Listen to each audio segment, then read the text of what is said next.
Time की बात है, एक बंदा था जिसका नाम था टाओ। ठीक है। टाओ का एक छोटा भाई था और टाओ के पापा ने ना उसको एक मिशन पे भेजा था जिसके अंदर वो अपने भाई के साथ ना एक पहाड़ था उसको क्लाइंब करना था। उसने उसके टॉप पे जाना था। उस टॉप पे एक बंदा रहता था, उसको उसके पापा का एक मैसेज पहुंचाना था। ठीक है। टाओ जो है फिर अपने भाई के साथ निकल पड़ा। रास्ते में था एक बड़ा जंगल। ठीक है। उस जंगल के दौरान जो टाओ का भाई था ना, जिसके साथ टाओ की बड़ी ज़्यादा दोस्ती थी, वो टाओ से बिछड़ गया। ठीक है। वो सेपरेट हो गया, वो सेपरेट हो गया। तो जो टाओ है ना, उधर बैठ के बस वो सोचने लग गया, मैं अगर अभी वापस चले जाऊंगा ना, तब भी मेरी बेइज्जती है। मैं अपने भाई के बगैर रह ही नहीं सकता। अगर मैं ऊपर चला गया तो फिर क्या होगा। वो ये सोचने लग गया। ठीक है। टाओ अगर टाओ उस सिचुएशन में कोई आम बंदा सोचते सोचते टाइम ज़ाया कर ही जाता। टाओ ने क्या किया, टाओ ने बैग में से एक पेन निकाला और एक पेपर निकाला। पेन का उस टाइम पे तो था नहीं, पुरानी बात है। तो एक चीज़ लिखने के लिए नया एक कलम से निकाली, उस पर वो बैठ के लिखने लग गया अपना ख्याल में, क्या करूँ क्या करूँ। जब लिखे है ना तो 2 मिनट बाद उसको पढ़ने लग गया।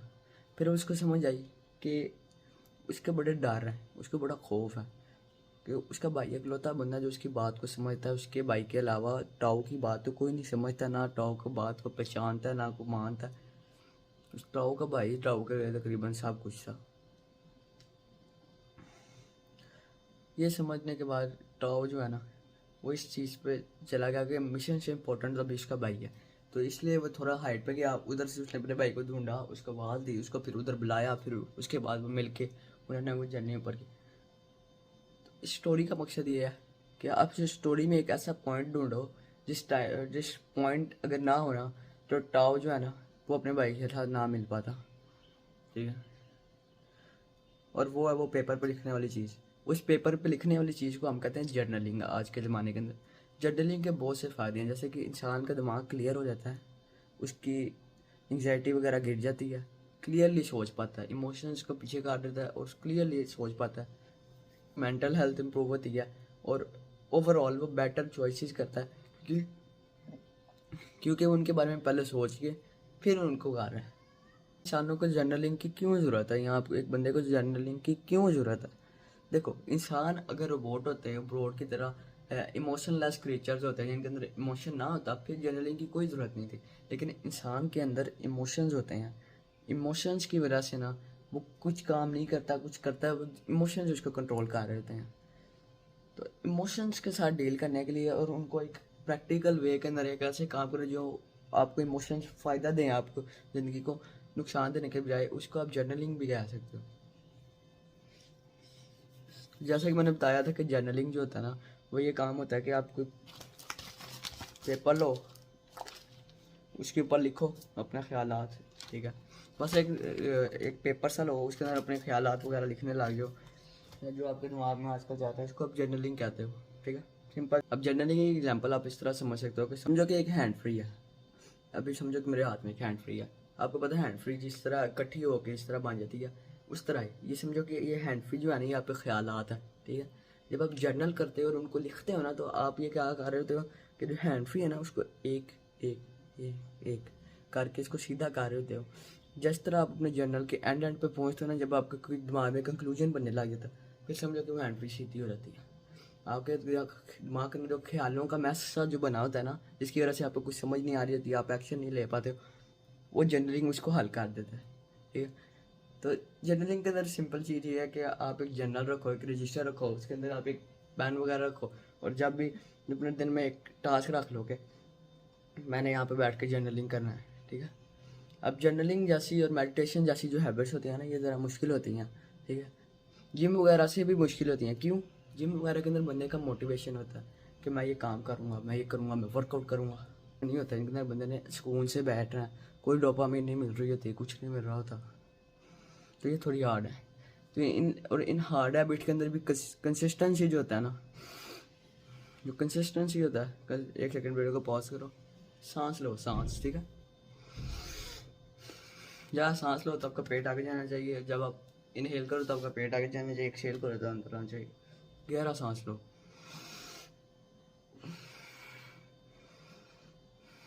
इस तरह आपके दिमाग में ऑक्सीजन हो जाएगी और मैं आपसे ज़्यादा अच्छे से बात कर पाऊँगा और आप मेरे से मेरी बात को ज़रा अच्छी तरीके से समझ पाओगे, ठीक है। जर्नलिंग वगैरह के लिए कंसिस्टेंसी बहुत ज़रूरी है। कम से कम आप इन हैबिट्स को 10 दिन करोगे तो कोई आपको रिजल्ट पता चलेगा। मेडिटेशन, मेरी जो वीडियो थी मेडिटेशन के बारे में, उसके अंदर भी मैंने ये बात की थी कि आप मेडिटेशन जब तक 10 दिन तक नहीं करोगे, 5 मिनट के लिए कम से कम, तब तक आप प्रोग्रेस नहीं कर पाओगे मेडिटेशन के अंदर, आपको कोई फील नहीं होगा। तब तक आप इन हैबिट्स के अंदर प्रोग्रेस नहीं कर सकते हो। तो आप इनके साथ कंसिस्टेंट होना होगा, ठीक है। तो अब ये जो जर्नलिंग है ना, ये थोड़ा मेडिटेशन ज़रा कम्प्लेक्स है। जर्नलिंग के अंदर आप 3 तरह के जर्नलिंग होते हैं। पहला जर्नल जो होता है ना, वो ये होता है कि आप अपने दिन के बारे में लिख देते हो। ये जो स्टार्ट करते हैं ना जर्नल, जिस तरह आप अभी स्टार्ट कर रहे होगे, तो ये उन लोगों के लिए होता है कि वो अपने दिन के बारे में कुछ भी लिख दो। मैं स्कूल गया था, वहाँ पे इस तरह हुआ, इस तरह, बस एक को पेज लिख दो। दूसरा जर्नल का टाइप आता है कि आप अपने थॉट्स वगैरह के बारे में या पास्ट मेमोरीज़ के बारे में लिखते हो। ये ज़रा पास्ट मेमोरीज़ के बारे में लिखने लग जाते हो, मैं इस तरह गया था, अब मेरे दिमाग में ये फीलिंग थी, इस तरह। और जो तीसरी है ना, जो कि मैं ज़रा इस्तेमाल करता हूँ, वो ये कि आप अपने दिमाग के कुछ ख्यालात लिखते हो जिनके बारे में आप कोई कंक्लूजन चाहते हो कि ये मुझे कंक्लूजन मिले। जिस तरह मैं चाहता हूँ कि मैं अभी जिम जाऊँ कि ना जाऊँ, ठीक है। वैसे तो मैं अपने दिमाग के अंदर इनको सॉल्व कर सकता हूँ कि मुझे जाना है, लेकिन फिर भी मैं पेपर के एग्जाम्पल के तौर पे मैं तो लिखने जाऊँगा, मैं क्यों ना जाऊँ, क्यों, वजह क्या है। उसके अंदर आपने तलाश करना होता है कि क्या वजह है, गहरा जाना होता है। आपने हमेशा हर सोच, हर ख्याल को क्या से जाहिर करना है। क्यों क्यों अच्छा मैं करता हूँ, क्यों इस तरह सोचता हूँ, मेरे दिमाग में ख्यालात कैसे आए हैं, क्यों, कैसे, इस तरह आप इस तरह नीचे जाते जाओगे।